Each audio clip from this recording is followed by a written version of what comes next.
Welcome back to Marketing Connected. I'm your host Xin Ying, and you're tuned into In Conversation, a series where we, as the title suggests, are in conversation with the industry's brilliant minds and experts. Today in the studio, we've got VJ Anand, founder and Chief Creative Officer of creative consultancy Ballsy. VJ's journey started as a web designer before moving into art direction and then rising to Executive Creative Director across agencies like BBDO, Chill, TVWA, and Ogilvy in Malaysia. And from there, he went on to lead creative at Gojek as Senior VP and later took on a regional role at VaynerMedia in Singapore and London. Thanks for coming on the show, VJ. Thank you. How has it been like moving between like Malaysia, Indonesia, Singapore, London, now back to Singapore and Malaysia? I kind of like living in different places. Oh, I think there's a couple of people who actually asked me this before. They're like, "Oh man, you're Malaysian, but you've been in all these places. Like, what do you identify yourself?" Because because like I kind of belong in many places, and I just said I'm kind of if me. Yes, Malaysian, but I also love Singapore. I also love Thailand a lot. I used to live in Bangkok as well and work in Bangkok. And then in Jakarta, so I love Jakarta. I love Indonesia. So I kind of feel like I belong to many places. And even London, with our friends there and become family. I kind of feel like I belong in all these places, and I'm a worldly person, but I also represent Asia and Southeast Asia. that's interesting because then you're kind of like not in a sense morphing, but also like you're a multinational person. I think I just love things very fast. Right. I fall in love with different cities and food in the different cities. So and not so critical friends about and- how the country is, but you Correct. actually I find joy in many different things. Not just countries, but also in like gadgets, cameras, sneakers, fashion, and all these things. Like I just love. I'm like a hyper consumer. I feel like of not like things, physical things, content, and also like countries and food and stuff like that. But yeah. Okay, I kind of see that coming through your work then. But I kind of want to start off with Ballsy itself. The name of the agency itself is Ballsy already. And how did you and Eddie, your partner, sit down and come up with the name? I think the name came like quite some time ago. I was doing this in my previous company, they had a personal coach for all the management team members. Whoa, okay. And like a professional coach or a career coach. And one of the questions are like, and this was like maybe 3 years ago. And it's like, what would you like? Where do you see yourself doing? And what do you think you want to do in a couple of years' time? The typical question, lah. And I said like, oh man, I feel like I want to start my own thing, whether it's a streetwear brand or disguised as an agency or an agency disguised as a streetwear brand, either one. And he was like, what would it be called? And then I had Ballsy, and I drew that logo 3 years ago. And it just sat. Wow. Yeah, it just sat in my Illustrator file for 3 years. I didn't do anything to it. And then after like 2 years in London, I felt like, oh man, I miss Asia. I want to come back home. But at the same time, I wanted to set up like this, like why should we just be in one place and only service one place or work for one place? Why can't we be a global kind of like think tank or a consultancy from Asia? And then Ballsy came to life, and I was thinking like, I need some friends to kind of like do this together with. And I've always liked that he doesn't come from our industry, he comes from the music business.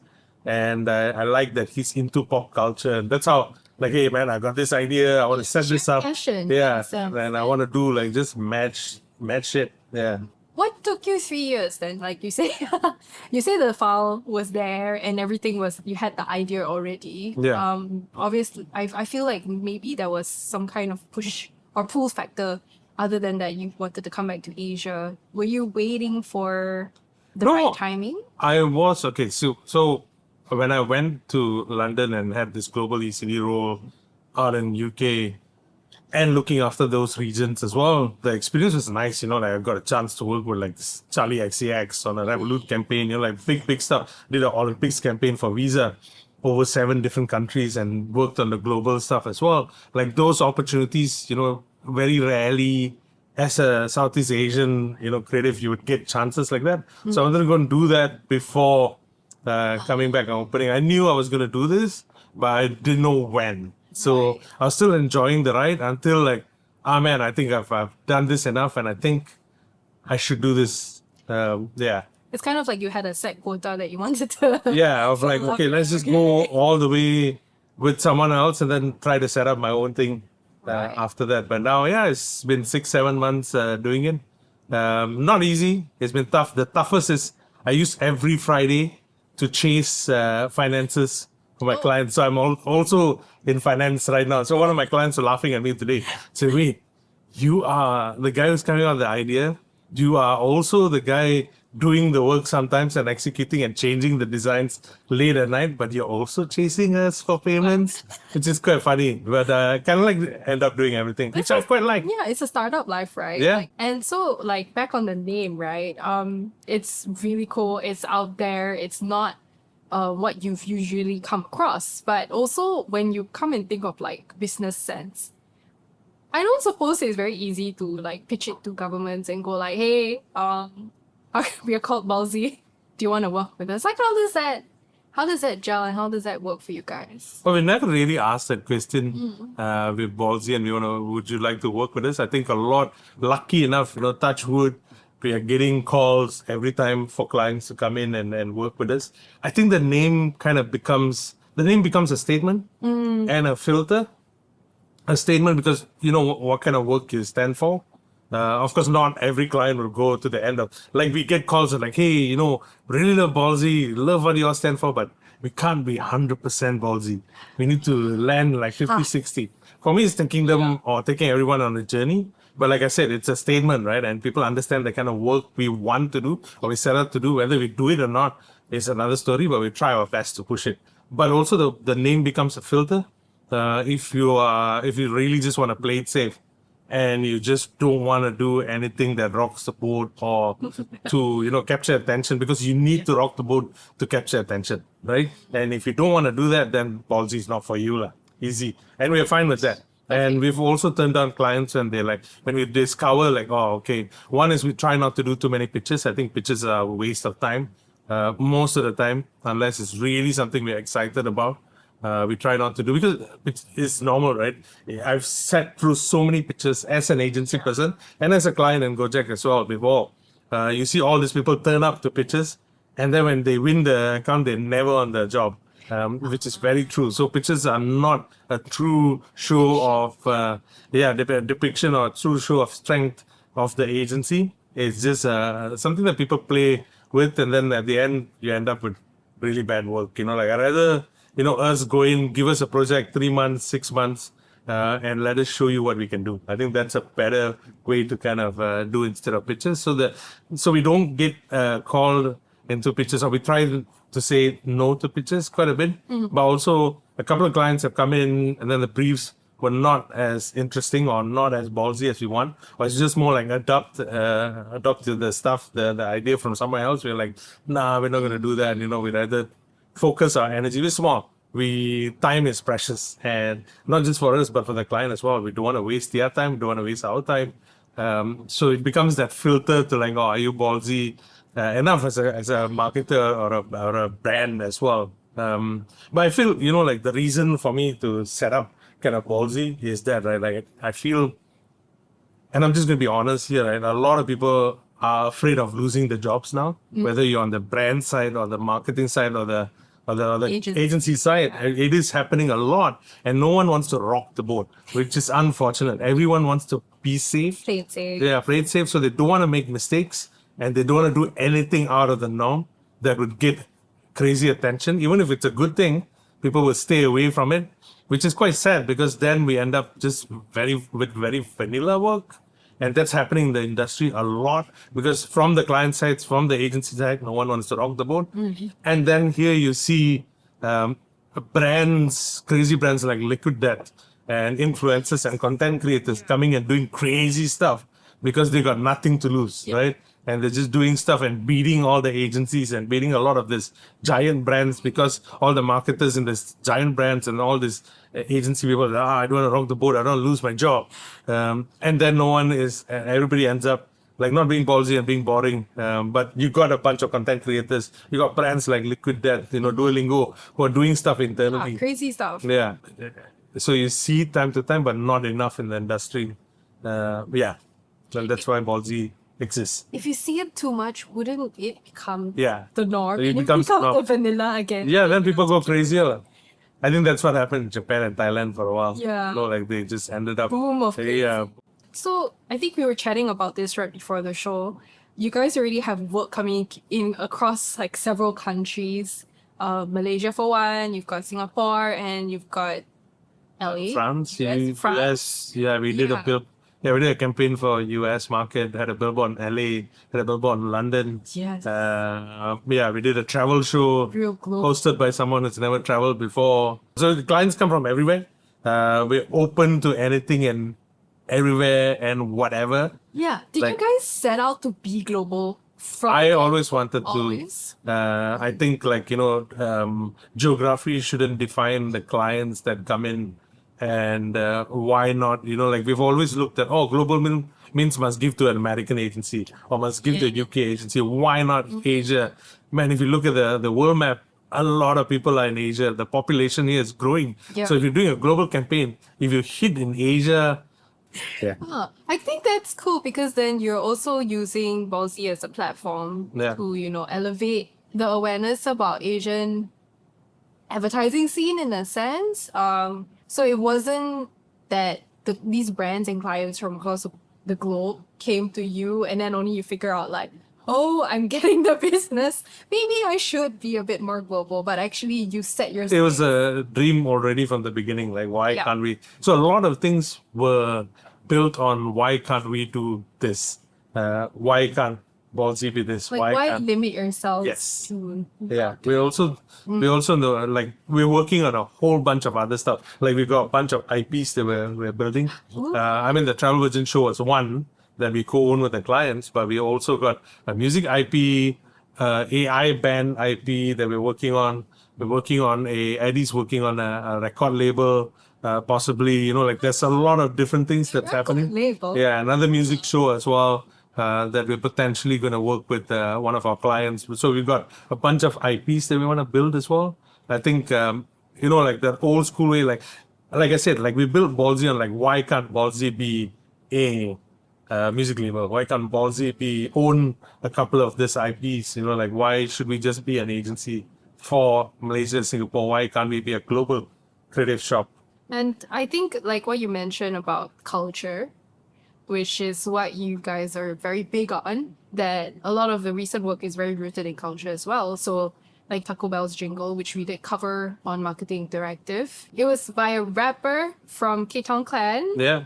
And it's very Indian style / DK Barat / hip hop. And it was all like meshed in one. Yeah. And then you had Kelas Perpaduan for Era Astro. FM for Astro, and that one was like really down to like Malaysian school culture for like kids, tied in with like a current issue. And then you have Right Bang, also Merdeka AI video. You've had Travel Virgin for Jetpack, a virgin going on a travel journey and then like turn it into a video series. So all this like music, culture, art, reality shows, social shows, platforms, like pop culture. So I think this brings the question like how we always talk about marketing culture, but how do you actually market with culture in mind? I think it is kind of with the experience that I have. I think it's kind of there, and sometimes it's just kind of like there's no like science or like if you ask me like a formula or a science, it's very hard to give like a formula or science. I think, like I said, because I'm a hyper consumer and I dabble in all these different passion points, I kind of know what would trigger for me and the people that I know, and I use that as a thinking method. So, what would get someone to like stop and watch this piece of content, or what would get someone to click buy and I'll start from there and then come up with all the stuff. And then what's in culture that I can borrow or I can play around with, or who can I collaborate with to make this work? It's just like that. There's no real formula. Okay. Yeah. I guess if you say there's no formula, but it's also rooted in thinking like a consumer, Yeah.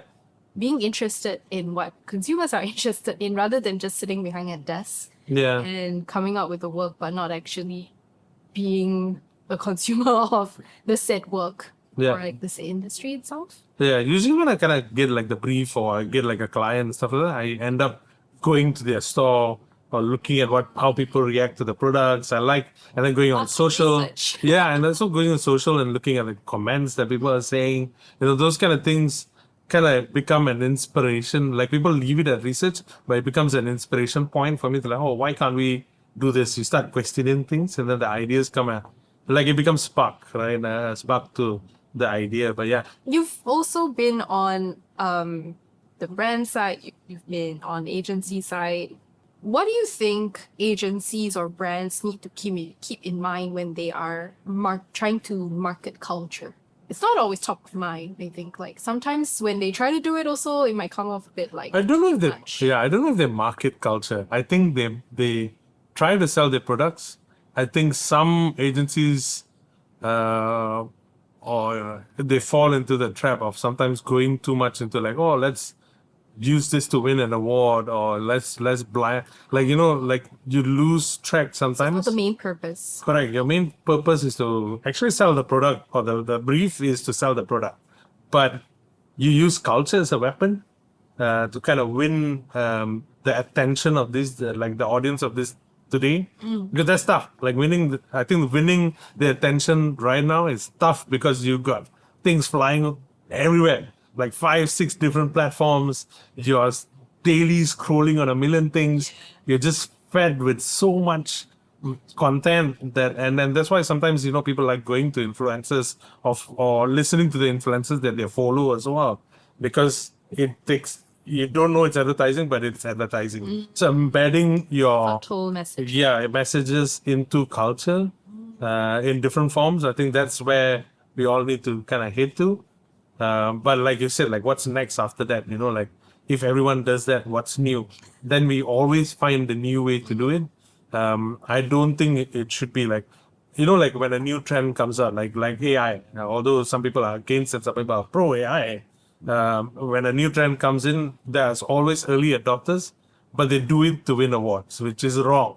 Like, what is it why would the consumer care about this? Or how can this kind of capture their attention? I think that should be where we're focusing on. Yeah. So then, in your opinion, how do you balance a tight budget versus trying to put out content that is culturally relevant and also resonating with consumers and audiences? I mean, that, creating something that resonates doesn't have to be expensive. It can be a simple Just one text. Yeah, it can be a text. And people will still like it because you resonate with it. I think finding that is the most important thing. The budget, whether it's small, whether it's massive, whatever works, like we shouldn't be a limit. yeah, it shouldn't, having the money shouldn't limit you to the creative idea. I think sometimes you get more creative when you're, unfortunate. yeah. When you're bound by certain But please, limitations. Please. I know I say this, but do not say that you got no budget when it comes to Ballsy. Please, like I said, Don't I'm cut poor your now. budgets. Like I'm poor now. I need the money. Don't cut your budgets. Okay, hopefully the next windfall comes in right after this. Out of all of these recent work that you've put out, I think sometimes being ballsy does have like negative moments. For example, when you launched the campaign for Jetpack, for Travel Virgin, the use of Virgin was actually called out by quite a few people. And that was one of your like first major campaigns, the big one. Yeah. Like, how did you deal with all these naysayers and criticisms that came about it, and how do you manage it with your clients? I mean, my advice here is like, do not be afraid of people who are going to say bad things, because the internet is wild. People say all kind of shit. Like the more people say shit, whether it's positive or negative, and sometimes having quite a bit of negative is important to fuel the conversation because you want your engagement rates to go up, right? If it's just everybody saying it's nice, if it's really a pleasant piece of content or something that doesn't push any button, there's going to be 5 people. It's probably your friend, your uncle, your auntie saying that it's nice, and your client saying that, oh, very nice, but pretending to be a consumer, but nobody else reacting to it, right? And it's good that we had haters who were not happy. People will have their own opinion, and you cannot change people's opinion. Like you cannot please everyone. But having those conversations just creates more comments, creates more engagement rates for you, which is great, right? As long as you set out not to do anything mean. In that case, we were searching for a travel virgin. We're not sacrificing virgins to go to heaven, right? So very different context. And all those people who complain about us using the word virgin and fantasizing about virgins, like have you all gone and seen? There's a reality show called Virgin Island or some shit like that, where they got a whole bunch of virgins in an island and getting them to hook up with each other. But that's worse than our billboard. It's an actual show. Okay, all of that. And the same with the Right Bank AI Merdeka film as well. If you go to the comment section, there are a whole bunch of people who hate AI, who don't understand AI, think that with a push of a button, the whole commercial was made and no humans were involved in this. So they think like, oh, you're stealing our jobs. But man, there are new jobs. People. Yeah, the amount of people to make that, prompt engineers, film people who are like into the craft, editors, like post production people. There are people. It's not a push of a button and something beautiful appears. It's just another tool. But the comment section, there were people who hated it, people who liked it, which is great because it fuels your content even more, and the algorithm, and it pushes your content further. I mean, as a fellow Malaysian myself, it's quite an honor because I guess you're regarded as one of the big names that came out of Malaysia and built a name for yourself. You built a big career outside of Malaysia. How do you think we can elevate more Malaysian talent to a global level, like how you've kind of done for yourself? So I never, this is funny, right? Like in my career, very early on, a lot of people thought I was not going to go very far in my career. It's very true. I've heard people say that before. And I always wanted to prove to those who doubted, like, oh, I can go far. That's just my personal kind of motivation. I need an enemy to show that I can do this, and I set out to do that, right? And even now, people are like, oh, I'm not sure if Ballsy is going to work. Like, oh, it's like this thing is not going to work. I just thought I had the Ballsy name on a news channel in Malaysia. We had our name in an article, and a lot of people like, wow, you actually got this this news site to say Ballsy. That alone is quite a win. I thought that was quite funny, but sorry, sidetrack. But yeah. Your journey was that you were trying to prove to others that you could actually do it. Yeah. But do you think there is kind of a lack of means to elevate young talent up into the global platform? Or do you Not think really. it's more of a personal thing? Like Not- if you really set out to do Yeah, it? I think it's more that if you set out to become someone famous globally, or you want to do it, there is all the means, in fact, more than before, with social platforms and stuff like that. Put stuff out on your platforms, become a brand, become a creator. If you want to become famous, or if you want to go and take on the global market, why not? It's not just your work alone needs to be famous. What you set out to do, what you stand for. I always think of myself as a brand, and how do I market my brand outside, and why would people buy this brand? When I say buy, it's not. I mean, like money, but yeah, like but buy it. the philosophy, you buy into it, right? I built brand Ballsy and my name on my career as a brand, and that's what I set out to do, right? I never really set out like, oh, I'm a Malaysian, I'm gonna make Malaysia, like famous. I'm gonna take. I never like looked at it that way, but I'm glad it inspired, because I get when I go and give talks in Malaysia, I get that, oh man, a lot of people coming and taking picture, asking for autographs. Fuck, that's quite crazy. But it happens, right? And it's nice to see that. But for me, it's okay. I think not just Malaysians more than because, but also Singaporeans and a few of us. I will speak in Malaysian Singapore now because us, being colonized in the old days made us understand cultures, and us coming from different parts of the world and kind of like just living with each other. I've had Chinese friends in my neighborhood, Malay friends in my neighborhood. I know their culture. They know my culture. pot. Correct. It's a melting pot, right? So when you take someone like that and you put them in UK or a US and stuff like that, of course, US is a beast of its own.